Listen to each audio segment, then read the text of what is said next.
ये कहानी एक ऐसे वॉर की है जो शुरू भी हुआ और ख़त्म भी, लेकिन दुनिया को हमेशा के लिए हिला के रख दिया। ये कॉन्फ्लिक्ट इतना छोटा था कि लोगों को समझने का वक़्त ही नहीं मिला कि हो क्या रहा है, और बस 38 मिनट्स में सब खत्म हो गया। सब कुछ शुरू होता है 27 अगस्त 1896 की सुबह, जब ब्रिटिश एम्पायर और ज़ैंज़िबार के बीच टेंशन पीक पर पहुंच चुकी थी। सुल्तान हमद की डेथ के बाद खालिद बिन बरगैश ने बिना ब्रिटेन की परमिशन लिए अपने आप को सुल्तान डिक्लेयर कर दिया। ब्रिटेन ने इसे सीधा चैलेंज माना। ब्रिटिश अथॉरिटीज़ ने खालिद को वार्निंग दी कि वो पैलेस खाली करे और सरेंडर करे, लेकिन खालिद ने इनकार कर दिया। उसने पैलेस के अंदर अपनी आर्मी, आर्टिलरी और गार्ड्स तैनात कर दिए, जैसे वो एक लंबी वॉर के लिए रेडी हो। लेकिन उसे पता नहीं था कि ब्रिटिश के पास ऑलरेडी पूरा नेवल फ्लीट खड़ा था। सुबह 9 बजने से पहले ब्रिटिश ने फाइनल अल्टीमेटम दे दिया। डेडलाइन थी 9:00 AM। खालिद ने जवाब नहीं दिया। ब्रिटिश शिप्स ने टारगेट लॉक किया और बस एक सिग्नल का वेट था। टेंशन इतनी ज़्यादा थी कि हवा भी रुक गई हो जैसे। 9:02 AM पर ब्रिटिश फ्लैगशिप ने पहला कैनन फायर किया। ज़रा सोचो, एक पूरा पैलेस सिर्फ सेकंड्स में हिल गया। खालिद की आर्मी पैनिक में आ गई। उनका रिस्पॉन्स स्लो था, ट्रेनिंग वीक थी और ब्रिटिश फायर पावर उनके लेवल से बहुत ऊपर। सिर्फ कुछ मिनट्स में खालिद का पैलेस हैवी डैमेज लेने लगा। ब्रिटिश शेल्स ने वॉल्स को गिरा दिया, आर्टिलरी को तोड़ दिया और पैलेस के अंदर अफरा तफरी मच गई। खालिद के सोल्जर्स या तो इंजर्ड हो रहे थे या भाग रहे थे। एक और ब्रिटिश शेल ने पैलेस के मेन टावर को तोड़ दिया, जहां खालिद की मिलिट्री कमांड सेट थी।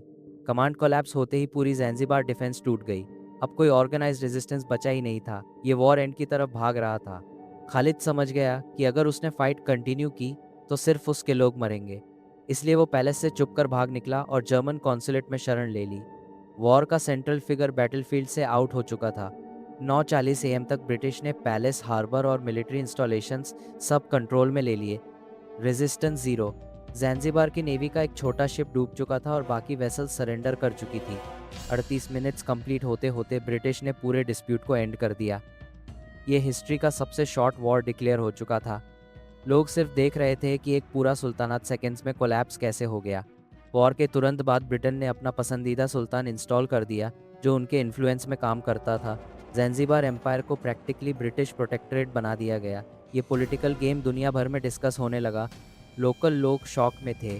उन्हें लगा था कि शायद ब्रिटिश पीछे हट जाएंगे, लेकिन ब्रिटिश का नेवल पावर का रियल डेमोन्स्ट्रेशन उन्होंने अपनी आंखों से देख लिया। एक आसमान आग से भर गया था और दूसरा चांद की तरह बिल्कुल साफा। खालिद को फॉर्मली क्राउन नहीं किया गया और वो जर्मन प्रोटेक्शन में छुपा रहा। ब्रिटेन ने जर्मनी पर प्रेशर डाला कि उसे हैंडओवर करे, लेकिन जर्मनी ने रिफ्यूज़ कर दिया। पॉलिटिकल टेंशन और बढ़ गई।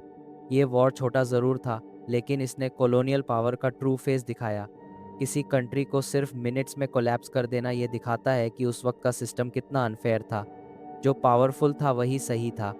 38 मिनट्स की ये हिस्ट्री एक रिमाइंडर बन गई कि वॉर का टाइम ड्यूरेशन उसके इम्पैक्ट को डिफाइन नहीं करता। कुछ सेकंड्स के डिसीजंस पूरे रीजन्स का फ्यूचर बदल देते हैं। ज़ैंज़िबार का फ्यूचर भी इसी वॉर ने बदल दिया।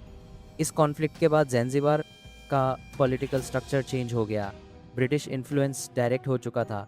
ट्रेड, इकोनॉमी और गवर्नेंस सब उनके कंट्रोल में आते गए। सुल्तान सिर्फ नाम का रूलर रह गया। वॉर के आफ्टरमैथ में रीबिल्डिंग भी शुरू हुई, लेकिन लोगों का ट्रस्ट टूट चुका था। उन्हें पता था कि असली पावर पैलेस में नहीं, बल्कि ब्रिटिश शिप्स में थी।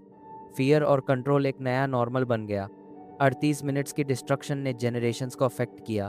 फैमिलीज़ ने अपने लोग खो दिए और पुराने ज़ैंज़िबार का कल्चर भी धीरे धीरे बदलने लगा। कॉलोनाइजेशन का शैडो और गहरा हो गया। ब्रिटिश मीडिया ने इसे एक क्विक विक्ट्री के रूप में प्रेजेंट किया, लेकिन लोकल मीडिया ने इसे ब्रूटल डिस्प्ले ऑफ पावर बोला। एक कहानी के दो वर्जन, लेकिन सच कहीं बीच में था, पावर हमेशा जीतती है। खालिद के सपोर्टर्स ने कहा कि अगर उनके पास ज़्यादा टाइम होता तो वो फाइट कर सकते थे, लेकिन रियलिटी ये थी कि ब्रिटिश फायर पावर उनका कुछ नहीं छोड़ती। ये अनइक्वल वॉर था जिसका रिजल्ट पहले ही लिखा था। 38 मिनट्स में एक नेशन को डिफीट करना दुनिया में शॉकवेव बन गया। स्कॉलर्स और हिस्टोरियंस ने इस वॉर को कॉलोनियल एक्सप्लॉयटेशन का परफेक्ट एग्जाम्पल बोला। एक छोटा सुल्तान, एक बड़ा एम्पायर, आउटकम ऑब्वियस। आज भी लोग सोचते हैं कि क्या सुल्तान खालिद ने गलती की या ब्रिटिश ने अननेसेसरी फोर्स यूज़ की, लेकिन हिस्ट्री एक चीज़ साफ दिखाती है। जब एक एम्पायर डिसाइड कर लेता है तो स्मॉल स्टेट्स के पास ऑप्शन नहीं बचता। ज़ांज़िबार की सड़कों पर आज भी लोग 1896 के वॉर की स्टोरी सुनाते हैं। पैलेस का कुछ हिस्सा अब भी खड़ा है, जिसे देखकर लोग समझते हैं कि ये सब सिर्फ मिनट्स में ख़त्म हो गया था। ये वॉर हमें सिखाता है कि पॉलिटिक्स और पावर का गेम कभी फेयर नहीं होता, और जहाँ गन्स और नेवी हो वहाँ डिप्लोमेसी सिर्फ फॉर्मेलिटी होती है। सुल्तान खालिद की स्टोरी इसका सबसे बड़ा प्रूफ है। 38 मिनट्स का ये वॉर छोटा ज़रूर था, लेकिन इसने दिखाया कि हिस्ट्री सिर्फ बैटल से नहीं डिसीजन से बनती है, और ये डिसीजन दुनिया को हमेशा के लिए याद रहेगा। इस वॉर के बाद ज़ांज़िबार ने एक नया एरा एंटर किया, जहाँ उनकी फ्रीडम लिमिटेड थी और फ्यूचर अनसर्टेन। ब्रिटिश रूल ने उनकी आइडेंटिटी पर डीप स्कार्स छोड़ दिए, जो आज भी फील होते हैं। यही थी दुनिया की सबसे छोटी वॉर की पूरी कहानी। शॉर्ट, फास्ट, ब्रूटल और हमेशा के लिए याद रहने वाली।